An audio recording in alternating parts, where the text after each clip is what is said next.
Je fais partie de la famille des Sœurs Blanches et par le travail que j'ai eu en tant qu'éducatrice et en tant que rédactrice en chef d'une revue, j'ai pas mal circulé en Algérie, dans le nord comme dans le sud. Vous aurez passé au total combien d'années en Algérie? Eh bien, peut-être 60 ans, quelque chose comme ça. J'aurais bien voulu que vous nous disiez quelques mots de deux sœurs qui ont marqué l'histoire des Sœurs Blanches. C'était Lucienne Brousse, sœur Lucienne Brousse, et Tammy Schleout, comme ça qu'on l'appelait nous en Kabylie, sœur Françoise Poitvin. Oui. Alors, je vais commencer par Françoise Poitvin parce que j'ai moins à dire sur elle. Oui. Mais je l'ai connue, mais je n'ai pas eu d'écrit avec elle, j'ai pas eu jamais de lettres, puisque je la voyais, on est ensemble. Alors je l'ai surtout connue à Alger. Une sœur, bon, je savais qu'elle avait travaillé en Kabylie, dont restait sa réputation. À Michelet, entre autres. Michelet, oui, à l'hôpital de Michelet. Elle était laborantine. Et puis ensuite, elle était venue à Alger, où elle a travaillé aussi à l'Institut Pasteur. Comme on habitait ensemble dans la même maison à Bière-Mandresse, à Saint-Charles, j'ai ce souvenir d'une sœur charmante, avec qui il était bon de vivre. Je la vois toujours avec son petit chignon, et puis ses lunettes, ses petites lunettes. Et puis alors, ce que j'ai retenu d'elle, ça, vous savez, il y a des adages, des proverbes, et ça, je l'ai toujours, comme je dis, je l'ai mis dans ma poche. Et quand elle disait, il faut prendre Dieu comme il veut, les gens, le temps comme il vient, et les gens comme ils sont. Ça, je trouve... Vous y pensez. Et quand vous pensez, et vous évoquez cette phrase, vous pensez, ça vous renvoie automatiquement à sœur Françoise Poitvin. Elle avait beaucoup d'amis. Hein. Oui, oui, oui. Et de personnes qui venaient la voir. Oui, oui, oui. Oui, parce que proche de la famille maternelle, et je vois comme ça, j'ai ces images. Elle nous a quittés, il me semble, il y a une trentaine d'années déjà. Je crois que c'est en 2026, ça fera 30 ans. Je crois qu'elle est partie en 96. C'est ça. Et elle était venue me voir. J'habitais quand j'étais à Paris dans le 19e, à la rue de Mosaïa. Elle était venue me voir. On avait passé un agréable moment ensemble. Déjà, c'était visible qu'elle était malade. Et puis, 15 jours après, bon, j'apprenais qu'elle nous quittait. Elle nous a quittés précipitamment. Parce qu'elle repose au cimetière de Verrières-le-Buisson. Oui. Vous pouvez nous dire un mot de Verrières-le-Buisson? Parce que c'est là-bas qu'il y avait une maison des Sœurs Blanches aussi, une maison de retraite des Sœurs Blanches à Alors, il y a Verrières. toujours une maison, c'est-à-dire que ça a été refait. Il y avait la maison ancienne que les Sœurs Blanches, et où elles ont été nombreuses, rentrant d'Algérie, et des sœurs, non seulement d'Algérie, d'Afrique. Parce qu'on a été fondé pour être en Afrique. Oui, c'est vrai qu'on parle beaucoup de l'Algérie, parce que c'est un lien qui nous unit, mais c'est vrai que là, c'était les sœurs missionnaires. Voilà, elles venaient d'un peu partout, et puis cette maison a duré longtemps. Je ne sais pas si ça n'a pas eu. Et puis aussi, beaucoup de sœurs sont passées par là, et comme elles ont fini leur vieillesse là, à chaque fois, parce qu'on a encore des sœurs à Verrières, mais je vais vous dire la suite. Les sœurs, quand elles décèdent là, et même si c'est à l'hôpital ou autre, elles sont enterrées là. Je crois bien qu'il doit y avoir une centaine de sœurs enterrées là. Cette maison de sœurs a été complètement détruite, mais sur le même terrain, on a construit une nouvelle maison qui est devenue EHPAD, alors que dans cette maison ancienne, il y avait beaucoup de sœurs anciennes. Maintenant, il ne reste qu'une vingtaine de sœurs aussi qui ont été en Afrique, plus âgées. Avant, elles rentraient plus jeunes si elles avaient besoin de soins ou autre. Et une vingtaine de sœurs. Et dans cette maison qui est devenue EHPAD, elles sont avec des laïcs. D'accord, d'accord. Voilà. Et ces sœurs-là sont sont contentes de rester à Verrières-le-Buisson. Ben, c'est toute l'histoire aussi qui est présente, Ça, toutes les sœurs qui ont précédé. Ouais. c'est ça. Merci hein, d'avoir évoqué en quelques mots l'histoire de Verrières-le-Buisson. Oui. On rappelle qu'il y a le pendant, effectivement, qui est entre autres la maison des Pères Blancs, la maison de retraite des Pères Blancs à Brie-sur-Marne, en région parisienne. Oui.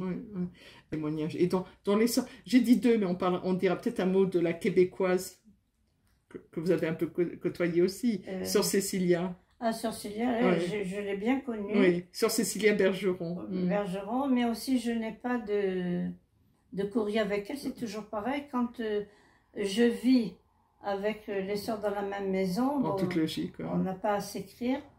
Alors, Cécilia Bergeron, je l'ai connue surtout quand j'ai, d'ailleurs en Kabylie, puisque elle était à l'école de Bouno, et enseignante. Et moi, là aussi, quand je suis allée à Bouno, bon, je n'ai pas été longtemps, seulement 2 ans, à l'école primaire. Sœur Cécilia était là aussi.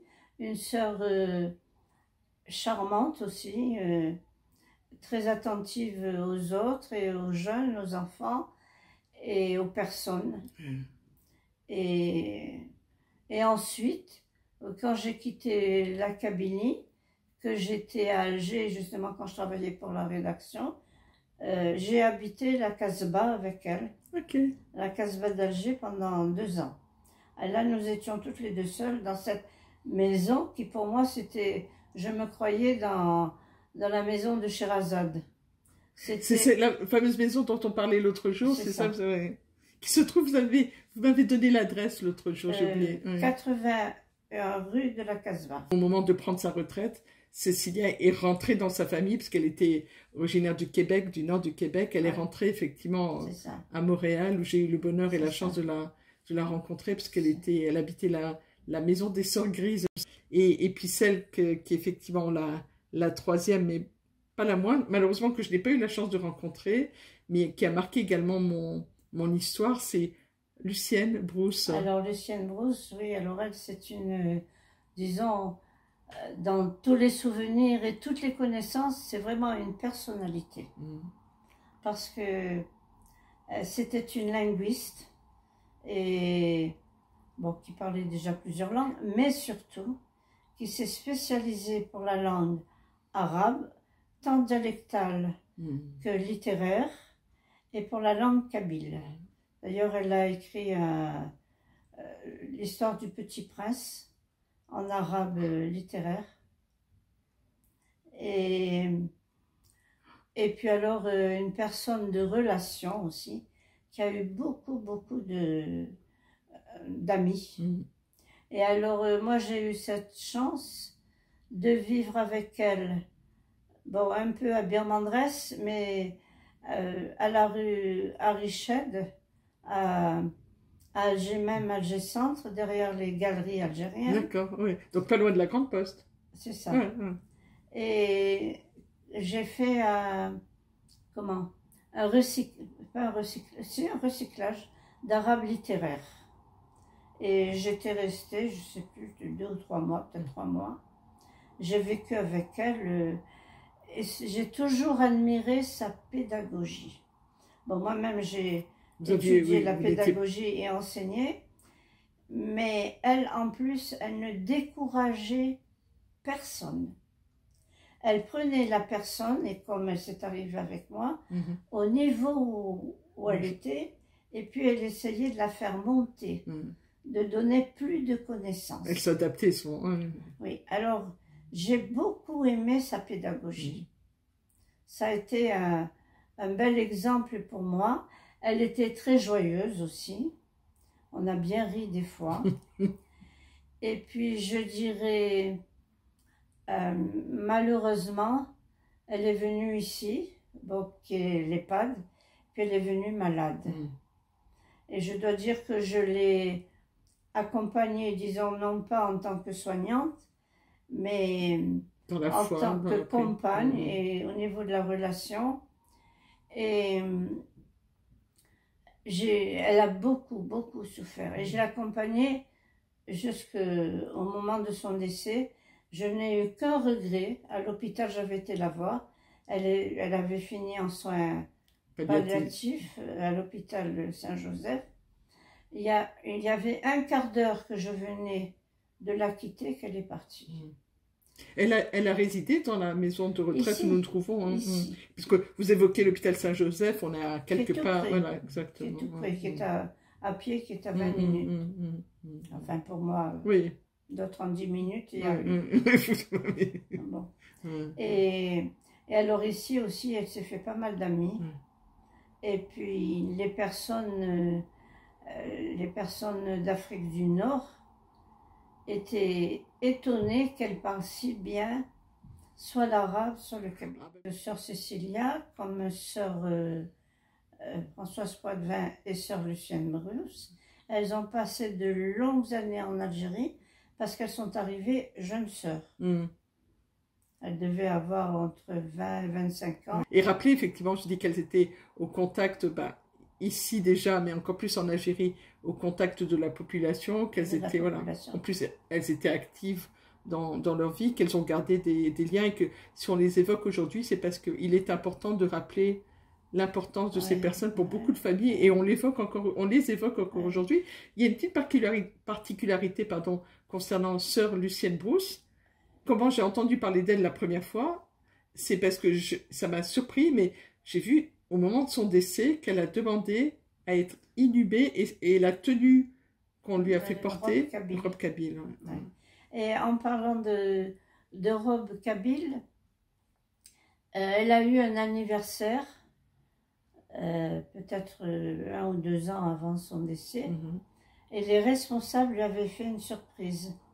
On avait notre maison à Sceaux, alors on a voulu fêter cette fête à Sceaux, et il y avait une dizaine de femmes kabyles, de jeunes femmes kabyles, qui sont venues avec leurs belles robes, le beau costume kabyle. Pour elles. Pour elles. Ouais. On a une pensée. Elle était heureuse. Elle était heureuse, bien sûr. Ouais. Merci d'avoir évoqué ma sœur. Ces trois, il y en aurait tant d'autres, mais c'est vrai, je pense forcément, on passera un salut amical à sœur Elisabeth Ercomer, qui est à Trèves, Trier, il me semble.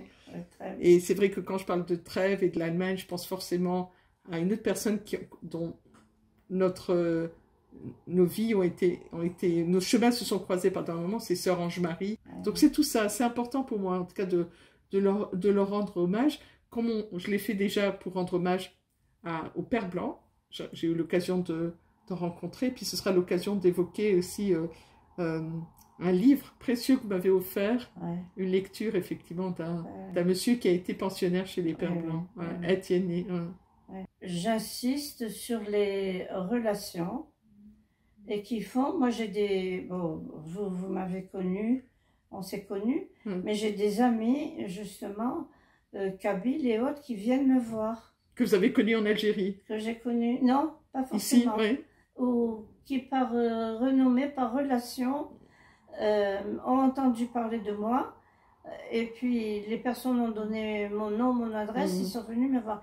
Il y a seulement d'ailleurs j'ai fait sa connaissance ici, d'ailleurs c'est une histoire amusante, une dame qui travaillait à la revue, dont j'ai été rédactrice en chef. La revue, on rappelle Hayat. J'ai bien connu cette dame, et puis voilà qu'elle m'avait dit que sa fille était ici, habitait la même rue et l'immeuble en face.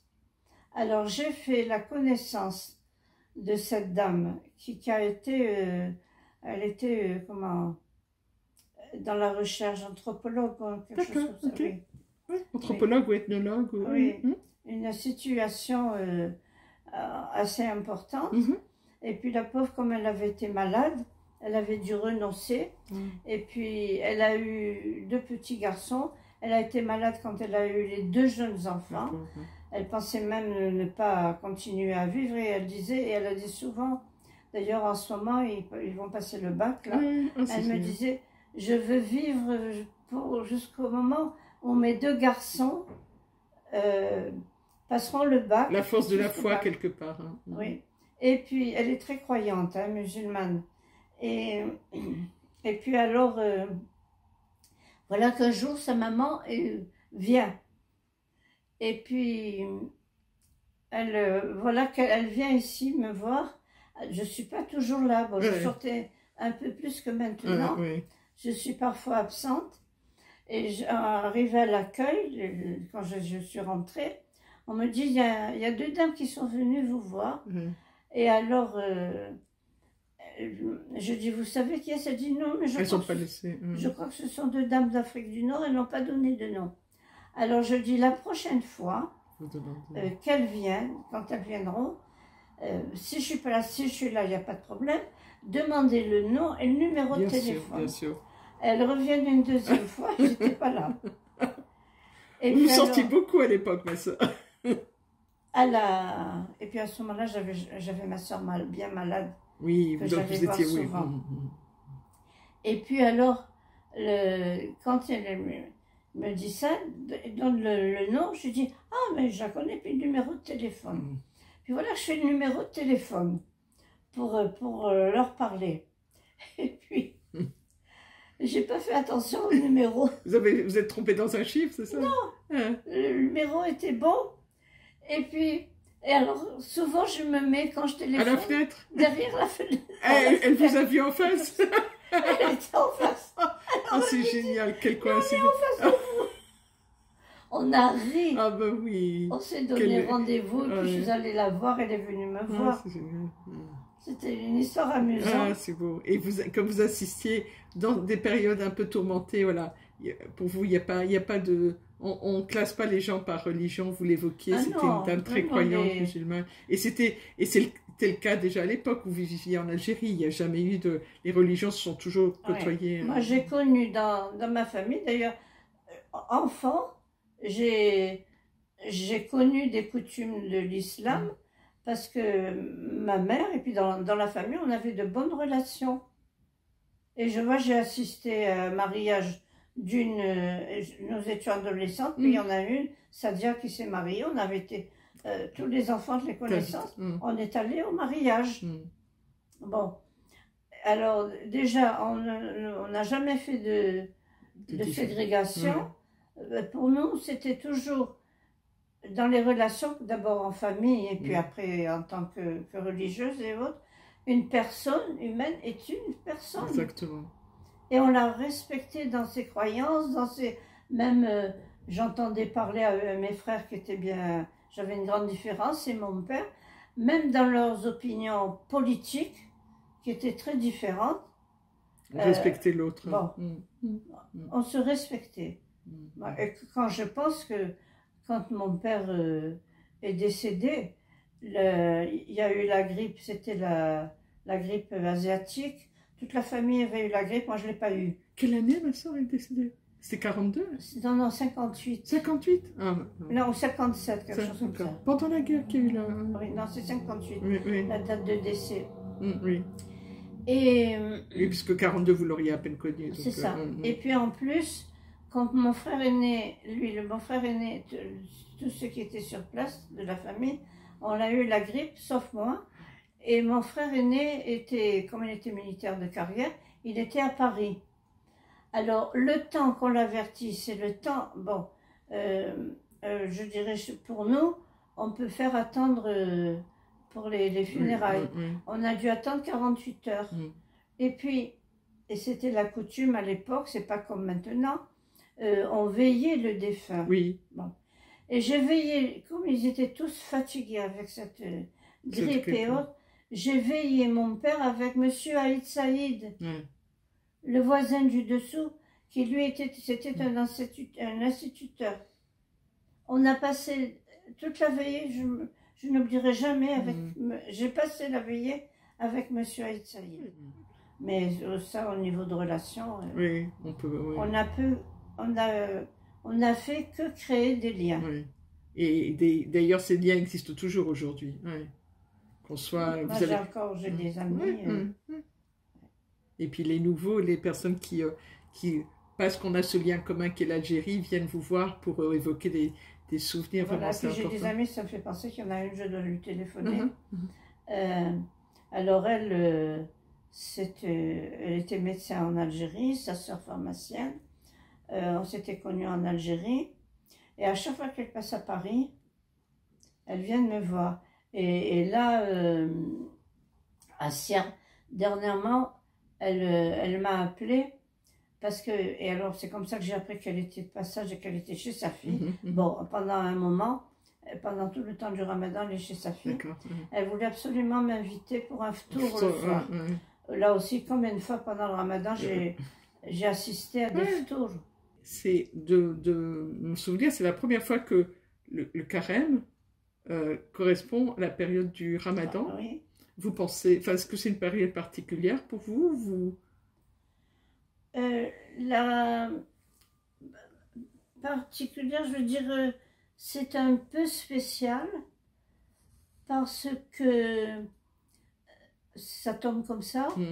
C'est la première fois que Ramadan et Carême sont ensemble. Coïncident. Alors moi, à l'heure actuelle, à tous mes amis, parce que je dis bon Ramadan aux autres et Carême et autres, alors je leur dis, parce que je sais que le Ramadan demande beaucoup d'efforts, pas comme chez nous, différent, et je dirais plus fort encore que chez nous. Alors, j'envoie des messages pour dire bon Ramadan ou bon Carême, et je dis à tous à l'heure actuelle que les efforts et les prières que nous faisons ces temps-ci nous donnent la paix tant désirée dans le monde. Voilà.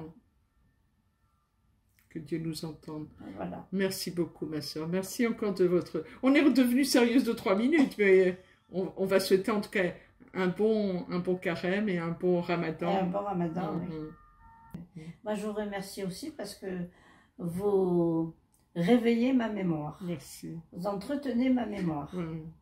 Qui est déjà pas mal, donc... Merci beaucoup, ma soeur. Merci.